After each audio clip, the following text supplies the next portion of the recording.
ለጠቆረ ብብት፣ ለጣት፣ ለጉልበት እና ለፊት የሚሆኑ ቤት ውስጥ በቀላሉ ልናገኛቸው የምንችላቸው ነገሮች ላሳያችሁ። የመጀመሪያው ሎሚ ነው። ሎሚን ከፊታችን ውጪ ለእጃችን፣ ለእግራችን ወይም ደግሞ ለብብታችን መጠቀም እንችላለን።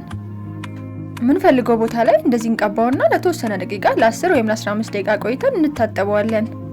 ሁለተኛው ደግሞ ቲማቲም ነው። ቲማቲሙንም እንደዛው ለ10 ወይም ለ15 ደቂቃ ተቀብተን ቆይተን መታጠብ ነው። እዚህ ጋር የቲማቲሙንም ቆዳ መጠቀም እንችላለን። ሶስተኛውና የጠቆረ ቆዳን በማከም በጣም የሚታወቀው ደግሞ ድንች ነው። ድንቻችንንም እንደዛው ለሁለት በመክፈል መሃል ላይ ያለውን ውሃ የምንፈልገው ቦታ ላይ መቀባት ነው።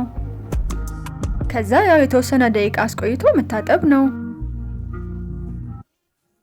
ሌላኛው ደግሞ በተለይ ለፊታችን መጠቀም የምንችለው የሙዝ ልጣጭ ነው።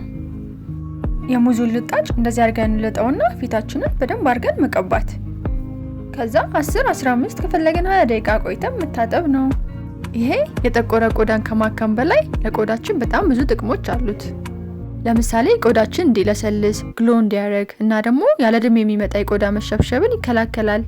ይህን ቪዲዮ ከወደዳችሁት እዚህ ፔጅ ላይ የተለያዩ ሰልፍ ኬር እና ፋሽን ቲፖች ስለሚገኙ ገብታችሁ ማየት እንዳትረሱ።